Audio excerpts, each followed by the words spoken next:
নমস্কার, আমি astrologer, tarot reader, switch word expert, Reiki healer, numerologist Prateeti রায়।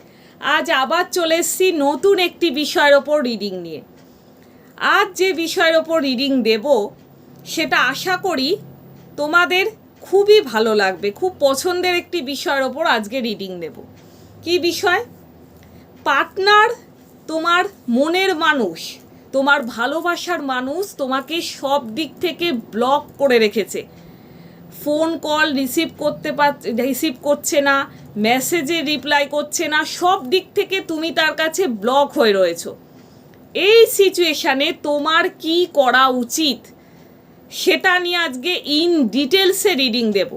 কি বলতে চাইছে, এই সিচুয়েশানে কি পদক্ষেপ নেবে তুমি, সেটা নিয়ে ইউনিভার্সের গাইডেন্স, অ্যাঞ্জেল গাইডেন্স কি বলতে চাইছে সেটা নিয়ে আজকে ডিটেলসে রিডিং দেওয়া হবে। তো কেমন লাগছে আমার এই ভিডিওগুলো অবশ্যই লাইক, শেয়ার, কমেন্টের মাধ্যমে জানাবে। চ্যানেলটার পাশে থাকবে, আমার সঙ্গে থাকবে। যারা পার্সোনালি রিডিং করাতে চাও তারা 7001415681 7001415681 এই নাম্বারে কন্ট্যাক্ট করো। তো চলো দেখে নেওয়া যাক। তার আগে এনার্জি ক্লিনিং।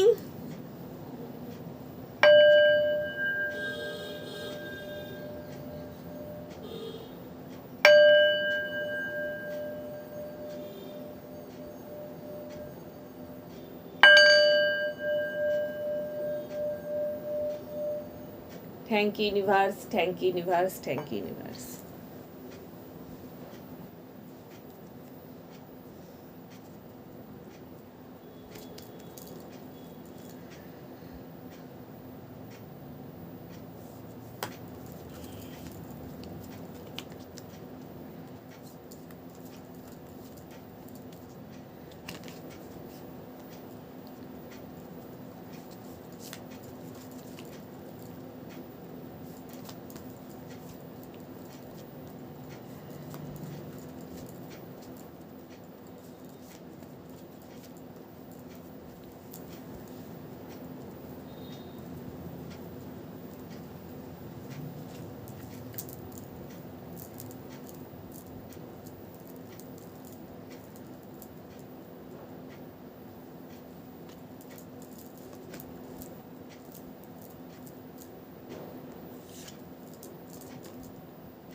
পার্টনারের সাথে পাস্টে অর্থাৎ প্রেজেন্ট সিচুয়েশানটা আমি বলছি, তার আগে পাস্টে যে সিচুয়েশানটা ছিল তোমার পার্টনারের সাথে, তোমার দেখে নাও কার্ডটা। তো পাস্টে কিন্তু সিচুয়েশানটা ভালোই ছিল, খুব খারাপ কিন্তু ছিল না, ভালোই ছিল। যথেষ্ট তোমার পার্টনার হেল্পফুল ছিল, কিন্তু সম্পর্কে একটা টানাপোড়েন ছিল। সম্পর্কের ক্ষেত্রে কিন্তু একটা টানাপোড়েন ছিল। কমিটেড হতে পারছিলে না, দুজনের মধ্যে কেউই সম্পর্কে কমিটেড হতে পারছিলে না। পার্টনার একটু স্বাধীনতা চাইছিল, একটু স্বাধীনভাবে থাকতে চাইছিল, সম্পর্কে থেকেও সে একটু স্বাধীনতা পছন্দ করছিল। বোঝা গেল? এইটা ছিল তোমার পাস্টের সিচুয়েশান। প্রেজেন্টের সিচুয়েশান কি রয়েছে দেখে নাও। প্রেজেন্টের সিচুয়েশানটা কিন্তু যথেষ্ট একটা নেগেটিভ সিচুয়েশান দেখতে পাচ্ছি। সেটা হচ্ছে তোমার পার্টনার এখন মনে করছে, সম্পর্ক চলাকালীন সে মনে করছে, সম্পর্কটা কিছুদিন চলার পরই সে মনে করছে সম্পর্কে জড়িয়ে পড়ে সে ভুল করেছে। ঠিক আছে, তার বারবার এইটাই মনে হচ্ছে যে সম্পর্কে জড়িয়ে পড়ে সে ফেঁসে গেছে, চারিদিক থেকে সে একটা ট্র্যাপে পড়ে গেছে। এবং এই সম্পর্কের, এই যে সম্পর্কটা ছিল, এই সম্পর্কে কিন্তু একটা বিশ্বাসের অভাব ছিল, দুজনের প্রতি কিন্তু একটা বিশ্বাসের অভাব ছিল। ওই কারণেই কিন্তু এই নো কন্ট্যাক্ট এই সিচুয়েশানটা তৈরি হয়েছে প্রেজেন্টে যে সিচুয়েশানটা চলছে। এবং প্রেজেন্টে কিন্তু একটা দুজনেরই একটা ডিপ্রেশনের মতো সিচুয়েশান চলছে। তোমার পার্টনারও যে খুব ভালো রয়েছে তা কিন্তু নয়, সেও একটা ডিপ্রেশনে চলছে, কিন্তু একে অপরের প্রতি ভরসা করতে ভয় পেয়েছো, একে অপরের প্রতি ভরসা করতে ভয় পেয়েছো। ভরসা বিশ্বাস, যেটা আমি ফার্স্টেই বললাম, পাস্টেও যেটা দেখা গেছে যে কমিটেডের অভাব ছিল, কোথাও গিয়ে একটা কমিটেডের অভাব ছিল, এবং সে স্বাধীনতা চেয়েছিল।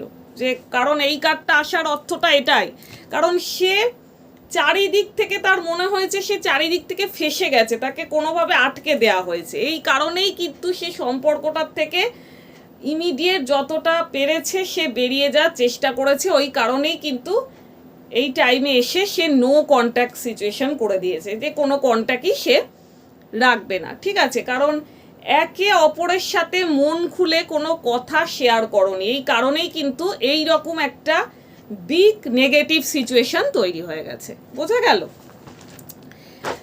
এবং ফিউচারটা কি দেখাচ্ছে একটু দেখে নিই। ফিউচারের কার্ডটা একটু দেখে নাও।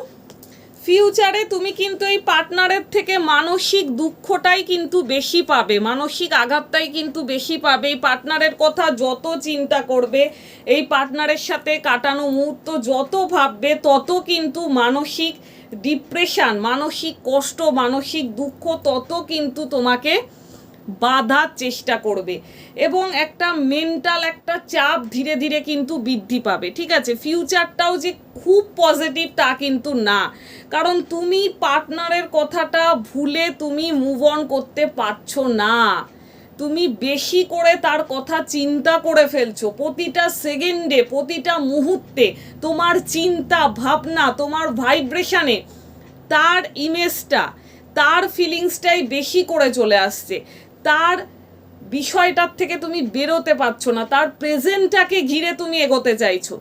এই কারণে কিন্তু তুমি একটা মেন্টাল ট্রমাতে জড়িয়ে পড়ছো, মেন্টাল ট্রমাতে জড়িয়ে পড়ছো। ভবিষ্যতে কিন্তু আরও জড়িয়ে পড়বে, ফিউচারটা কিন্তু আরও ডিপ নেগেটিভ সিচুয়েশানে চলে যাচ্ছে, কারণ তোমাকে এটার থেকে বেরোতে হবে। এটার থেকে না বেরোতে পারলে মেন্টাল চাপ তোমাকে চারিদিক থেকে আটকে ফেলবে। বোঝা গেল?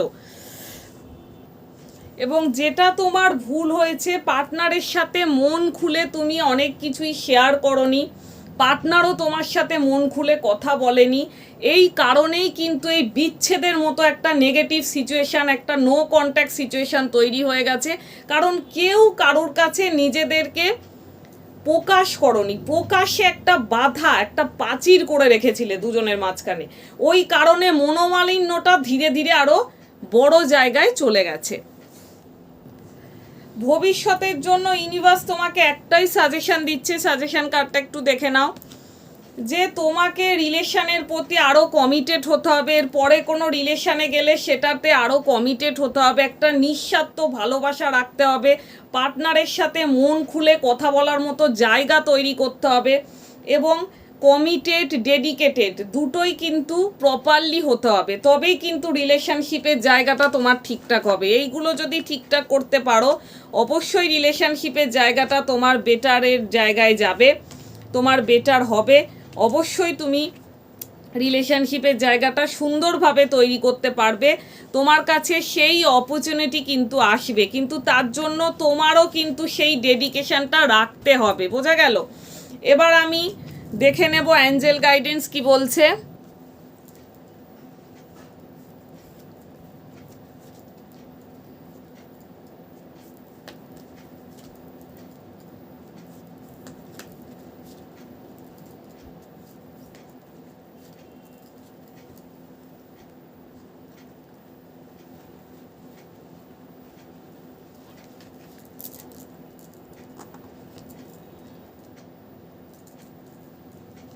দেখে নাও, অ্যাঞ্জেল গাইডেন্স এটাই বলছে, তুমি ভেঙে পড়ো না, তোমার জন্যও কিন্তু আরও সুন্দর একটা সম্পর্ক ওয়েট করে রয়েছে। তো এখন যে নেগেটিভ সিচুয়েশানটা চলছে, সেই নেগেটিভ সিচুয়েশানটাকে তুমি যদি পাস আউট করতে পারো, এটার থেকে তুমি যদি বেরোতে পারো, মনে সেই জোর রেখে তুমি যদি বেরোতে পারো, তবে কিন্তু তুমি পারবে, তুমিও কিন্তু একটা কমিটেড একটা সুন্দর রিলেশনশিপ গঠন করতে পারবে। তার জন্য তোমাকে সেই রিলেশনশিপটার প্রতি আরও ফোকাসড হতে হবে, এবং এটার থেকে, এই দুঃখটা বয়ে নিয়ে না বেরিয়ে এটার থেকে তুমি হাসি মুখে বেরো, এটার থেকে তুমি হাসি মুখে বিদায় নাও। বিদায় নিয়ে নতুন কিছু শুরু করার জন্য ভাবো, যে লাইফে আসতে চাইছে তাকে এন্ট্রি দেওয়ার জন্য চিন্তা ভাবনা করো, এটা তোমার জন্য বেস্ট হবে। আশা করি আজকের রিডিং তোমাদের কেমন লাগছে অবশ্যই লাইক শেয়ার কমেন্টের মাধ্যমে জানাবে। আশা করছি আজকের রিডিং তোমাদের খুব ভালো লাগবে। তো সবাই পাশে থেকো, সঙ্গে থেকো। আমি আবার নেক্সট দিন আরও একটি নতুন বিষয়ের ওপর রিডিং নিয়ে খুব শীঘ্রই আসবো।